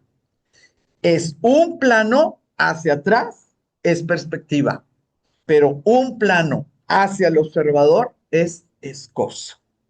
Y algunos historiadores lo quieren ubicar con Uccello. No que los otros historiadores nieguen lo que hizo Uccello, pero otros historiadores no están de acuerdo en que es el primero y que salga en los libros y cosas. Bueno, yo les platico las dos cosas. Dígame, Julián. Sí, sí, sí, sí. Tenemos la posibilidad de que fuera saliendo, ¿verdad? Como que se te acerca del plano hacia el observador. Aquí el bárbaro de Uccello, el barbarito de Uccello, fue que no puso nada más el muslo, puso un caballo entero.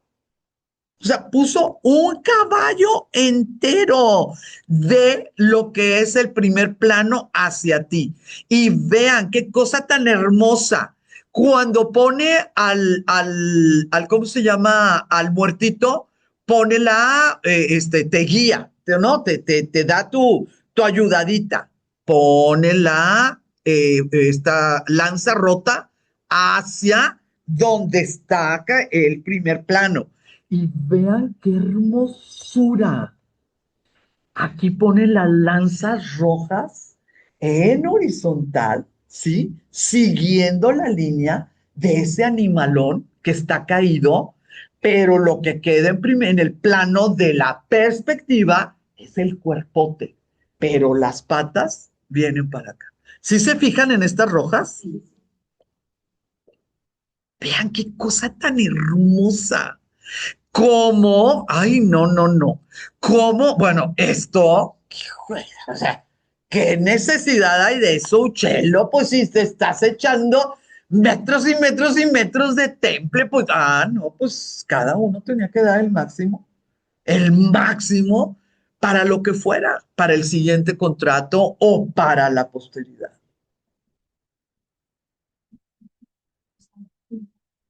El temple es cuando, antes del óleo, la forma en que tenían que utilizar la clara de huevo para poder hacer la mezcla, ¿no? De los pigmentos y todo, y cómo la podían utilizar en la tabla. El temple es el nombre de la técnica. Muy bien. Ay, qué bárbaro, vamos muy bien. Quisiera, por favor, nuevamente, a ver, vámonos con el muertito. Aquí está,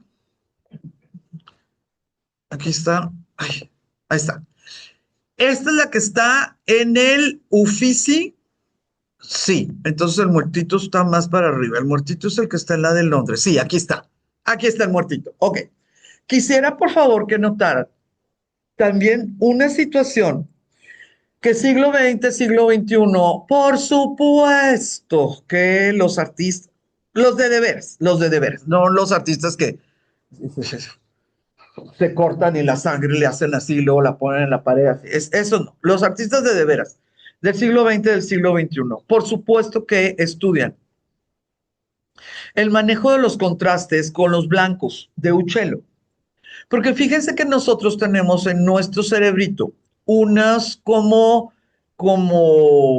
preferencias, ¿sí? Preferencias.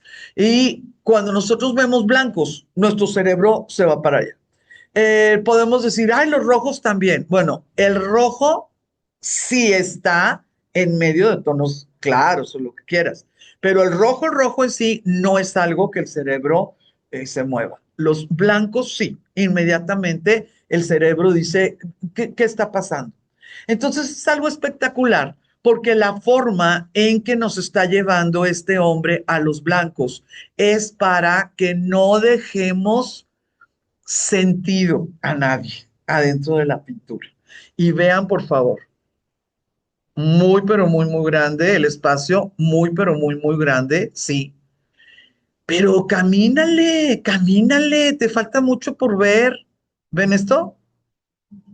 Síguele caminando. Sí, te falta mucho por ver. ¿Ven esto? Síguele, te digo que todavía te falta. Y vemos esto. Nuestra mente tiene forzosamente, nosotros ni nos damos cuenta, le da la vuelta completa a la obra. Si hubiera puesto mallas de otro color, no tendríamos ni siquiera a qué voltear a ver qué estaba pasando tan lejos, al fondo. Pues el fondo es fondo, ¿sí? Mallas blancas, estas, ¿cómo se llama? Lanzas blancas, hacen que le des la vueltecita al total de las cosas. Entonces, la batalla de San Romano, de veras, es para verla, para admirarla. Es que es mucha gente, es que es un caos, es una batalla. Y aun que la podamos sentir caótica, que es una palomita, pues sí es una batalla, ¿verdad? Podemos ver que hay un orden minucioso en la elección de cada uno de los elementos que están en ese pedacito, porque pues la batalla era para todos lados, ¿verdad?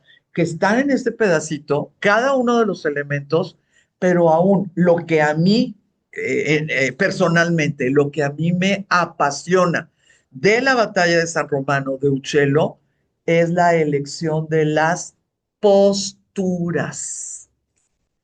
Este está parado, este está agachado, este está volteando, este está con la mano, este está con...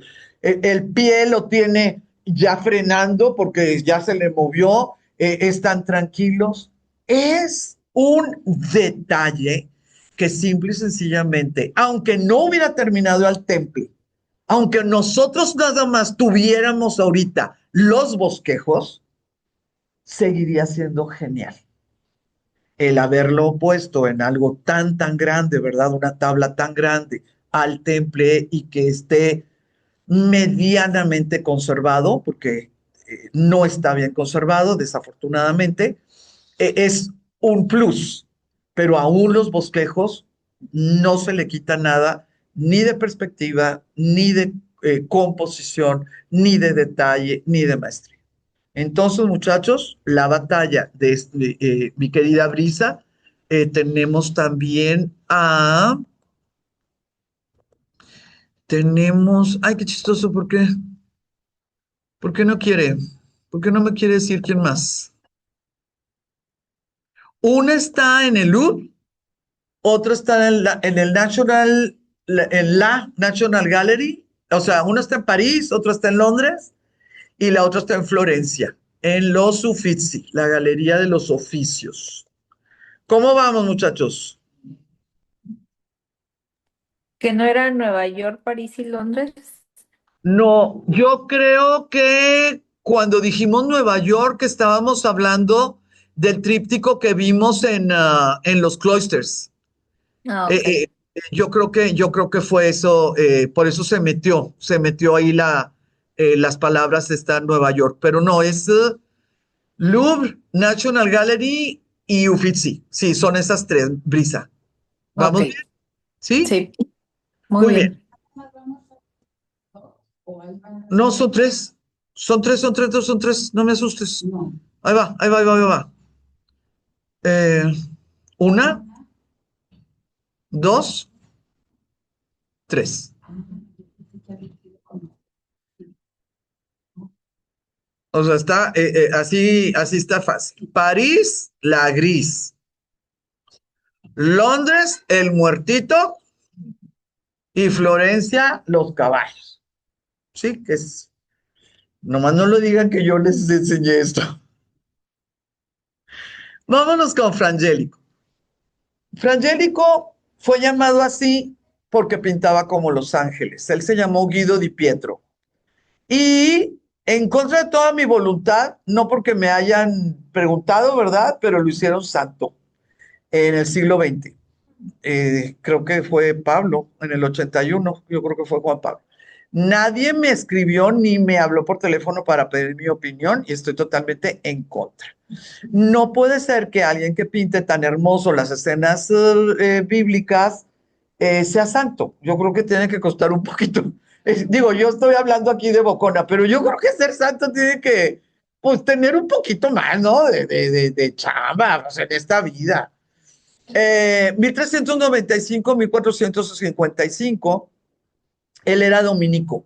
Entonces, cuando dice Frangélico OP, les recuerdo que los dominicos, nosotros les decimos dominicos, la orden se llama de los predicadores. Entonces, OP es orden de los predicadores. Y normalmente cuando escriben Frangélico, pues escriben OP. Uno de los pintores más importantes del primer Renacimiento, sí, él abre el siglo XV, pues él tenía 5 añitos cuando se llega, ¿verdad? El 1400. Combinó la elegancia decorativa del gótico internacional, que es lo que ustedes vieron en las otras clases, con estilo más realista de Masaccio, Ghiberti y Donatello.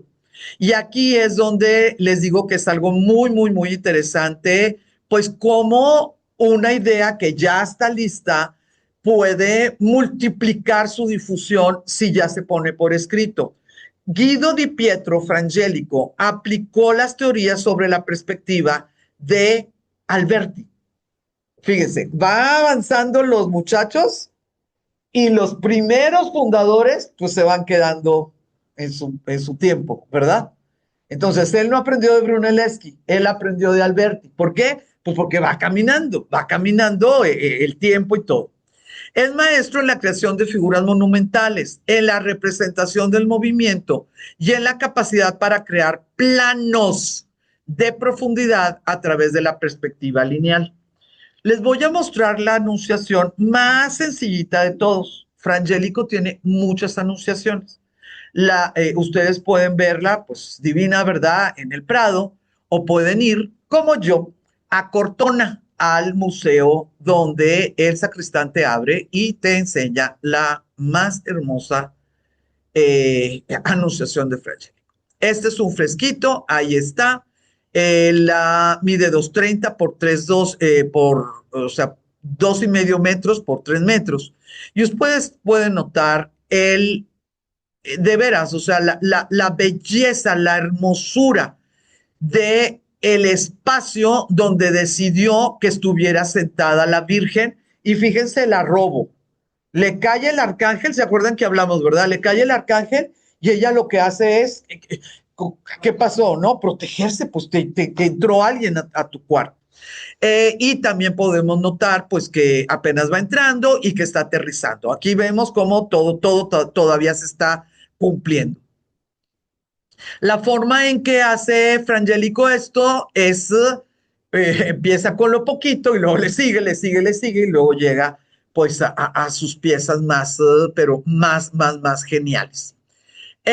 No vamos a hablar de todo Frangélico, lo vamos a ver después, porque claro que les quiero enseñar las anunciaciones de Frangélico, pero en estos 15 minutitos quisiera seguir y pasar a Piero de la Francesca. Fíjense que Piero de la Francesca es 20 años menor que Frangélico, ¿sí? Fíjense cómo él nace en 1415. 20 años. 20 años es una generación, ¿verdad? Es una generación. Entonces, cuando Piero ya está con ese cerebro superdotado que le tocó por cuestiones genéticas, ya está listo para darle algo al mundo, ya va a estar Masaccio en las paredes, Frangélico en las paredes, lo que dice Alberti ya va a estar en libros, etcétera. Sí, ya las cosas están listas para que llegue un genio y haga maravillas. En su época fue conocido también como un matemático, maestro de la perspectiva y de la geometría euclidiana. Él le decía geometría euclidiana, no, él no le decía geometría euclidiana. Va a tener que avanzar un poquito más el Renacimiento para que se pueda empezar a manejar los nombres paganos y que no te regañaran. Sí, me explico, ¿verdad? Bueno. A partir de la mera intuición y de los medios técnicos, la perspectiva se hizo o se hace, ¿verdad? Teoría matemática. Su pintura se caracterizó por su estilo sereno, particularmente en relación con la perspectiva y la luz. Fue el primer pintor en llevar a cabo un estudio científico de la luz en la pintura. Estamos hablando del Renacimiento. La mayoría de las pinturas tienen pinturas omnipresentes. Quiere decir que, como los fotógrafos de ahora que ponen para sombrillas plateadas para que no haya sombras, ¿verdad? En otros siglos no se metían en problemas los pintores, no sabían cómo solucionar los problemas. Entonces hacían que la luz fuera omnipresente. No hay sombras, no, nada. Y pues la pintura se ve hermosa, tú no la sientes irreal, no la sientes irreal, pero tampoco es real. La luz crea sombras, ¿sí? Este hombre, Piero de la Francesca, dijo, bueno, a ver, y a veces era una vela, a veces era una sombra, digo, a veces era una ventana, a veces era una rendija roto, algo roto en el techo. Él trató de investigar ese tipo de cosas. Este es un políptico que se creó en 1469. Se llama Políptico de San Antonio y está en la Galería Nacional de Umbría, en Perugia. Eh, Gracias a Piero y a la gente que estaba alrededor de él y a las personas, pues que conocieron, aunque no estuvieran con él, pero que conocieron la obra de él. Fíjense que esta área, que Perugia, pues es ciudad, pero Umbría es el área, se va a considerar como centro de luz con respecto a los cambios en la historia del arte. Ay, Blanca y Florencia. No, Florencia es un gigante, pero tuvo sus ayudantes. Y esos ayudantes estuvieron en la región de Umbría. Y el nombre que tenemos que recordar, ¿verdad? De este 480, de renacimiento, de perspectiva, de luz, de firmas, el nombre que tenemos que recordar de la región de Umbría es Piero de la Francesca. Esto que están viendo ustedes, pues es solamente de 2 metritos, ¿no? O sea, son 2 metritos, 1,90 y tantos por 1,70 y tantos. No es gigantesco como la Trinidad, pero yo quisiera hacerles un acercamiento. ¿Ustedes creen que ya manejaba la perspectiva? ¡Wow! ¿Verdad? Es una cosa hermosísima. Por favor, noten los contrastes que quiere hacer, noten la delicadeza en los detalles arquitectónicos, vean cómo él inventó una casa. Ya notaron que la Virgen y el ángel está por fuera de las techumbres, pero no están en la banqueta, están en un patio interior. Entonces ella sigue estando protegida, ¿no? Está en su casa, pero no está en su habitación.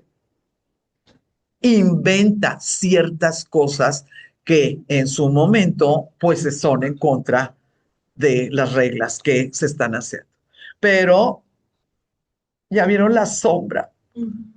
Ay, vean, por favor, cómo decidió que no podía estar totalmente iluminado el piso de ese pasillo porque las columnas estaban bloqueando pues el paso de luz que claro que definió que estaba por este lado, ¿verdad? ¿Verdad? Entonces, Piero, lo que yo les estoy diciendo de Piero es nada. Piero es un gigante, de veras es un gigante. Y quería platicarles rapidito de esta, 1472. Sí, claro que pueden ustedes ver clarísimamente, ¿verdad? El manejo de la perspectiva. También van a ver a este Federico con su nariz rota, que es, y ¿cómo se dice? Inconfundible, ¿verdad? Pero muchachones, 1472, la sagrada conversación. Ahí van a tener a los santos que en ese momento estaban, sus ideologías o sus creencias estaban siendo cuestionadas. Lo importante de la perspectiva no es la perspectiva, es el siglo en el que estaban sucediendo las cosas. En el momento que se descubre la perspectiva, el que pintaran en perspectiva ya no era pendiente, ya no le vas a dar una medallita, porque el que no pintara en perspectiva era el que estaba mal. ¿Sí me estoy explicando? Entonces, si tú ya manejas tu perspectiva, si tú ya manejas tu luz, si ven que tienen espacio en sombra y espacio en luz, ¿sí? Si tú ya haces eso, pues por favor, sube de nivel, Piero, tú puedes, con mucho gusto. Y pone dos símbolos absolutamente paganos y supersticiosos que se utilizaban en cualquier parte. Uno, el huevo como idea de resurrección y dos, el coral como protección al niño Jesús en contra de el mal de ojo. ¿El coral dónde está? Aquí. Déjenme hacérselos gratis. El coralito, no, es un dije. Ahorita se los pongo aquí, lo van a ver. Se van a morir del trauma. Del trauma. En primera, pues por traer al pobre niño en peligro de asfixia, ¿verdad? Te lo quita el DIF. Y en segunda, pues que sea el niño Jesús, ¿verdad? Pues es así como que resurrección, la resurrección. Por eso se recogen huevos el domingo de Pascua. Miren, o sea, entonces, por favor, sí es cierto que les estoy enseñando la perspectiva, sí, por supuesto. Nada más que debemos de entender que en el momento que ya existe el óleo, el chiste no es pintar en óleo, el chiste es qué vas a pintar en óleo. En el momento que ya la perspectiva se puede enseñar y se busque y esto y lo otro, ya no, el pendiente no es, oye, ¿me haces por favor un techito que sea muy bonito? No. ¿Qué vas a pintar debajo de esas estructuras arquitectónicas? Y ahí es donde realmente los pintores pues tienen algo que decir, ¿verdad? Entonces, por favor, Piero, bueno, a mí me fascina esta tal vez por los colores o no sé, pero pues esta está hermosísima, ¿no? Pero Piero es muchísimo. No nos toca hoy, pero si quisiera. Salud. ¿Qué tan presumidos eran los pintores? Imagínense nada más. Esta él la hizo, nadie se la pagó, él la hizo. Hagan de cuenta como si fuera, pues, ando medio bajón a ver mi tarjeta de presentación y se llama La Ciudad Ideal. E implica muchísimas cosas. Urbanismo, aceptación de que lo antiguo era mucho mejor que lo nuevo. ¿Saben cómo se vivía en el siglo XV? Todos cochinos, lodo, ¿cuál piso? ¿Cuál limpieza? ¿Sí? Y no porque fueran cochinos, las ciudades eran las cochinas. La ciudad ideal. Está hablando de situaciones que de veras, muy, pero muy fuertes, donde te habla no de la perspectiva, sino del nivel de el horizonte, de las cosas nuevas que estaban vislumbrando los artistas en el siglo XV, que es el Renacimiento. Y voy a terminar con un señor que nació en una ciudadcita que se llama Forlì y pasa la historia como Melozzo da Forlì, 1438-1494. Todo el siglo XV, pues a él le toca, ¿verdad? Él va a ser seguidor de Piero. A mí me encanta, se me hace mágico, pero como no sale ni con Vasari, ni con este, ni con el otro, pues no sale en todas partes. Y como se nos muere, igual que todos se murieron, ¿verdad? Pues se lo come la historia, ¿sí? Pero yo quisiera presentárselo. Melozzo da Forlì utilizó por primera vez la técnica del escorzo hacia arriba, que está en Loreto, haciéndose célebre por ello. ¿Célebre cuándo? 150 años. Después de 150 años se nos olvidó que él les enseñó a todos los otros a hacer algo que a nadie se le había ocurrido. La perspectiva no solo era una forma de mostrar la profundidad, también era un nuevo método de composición pictórico. Las pinturas comenzaron a mostrar una escena única y unificada en lugar de una combinación de varios encuadres distintos. Entonces, acuérdense, es lo más importante del cambio del medievo al Renacimiento. No son cómics. No me vas a dar escena uno, 2 y 3 en el mismo bosque. Hazme 3 cuadros. Como les digo, no es telegrama, no te cobro por letra. ¿Sí? No me pongas eso. Él lo hizo de una manera espectacular. ¡Ay, es pintura, no son esculturas! Chéquenle, por favor, esto está en Loreto. ¡Ay, no se les hace hermosísimo! ¡Ay, está precioso, precioso! Y termino, pues ya con Merloso, con Melozzo, y esta obra está en los museos vaticanos. Es un fresco, es uno de los papas. Pero por favor, pues para que noten, ¿verdad? Que él manejaba la perspectiva lineal, ¿verdad? Maravillosamente, pero tan maravillosamente la manejó que pudo hacer que las figuras humanas tuvieran tal nivel de profundidad, volumen y proporción que realmente parecieran volando, ¿sí?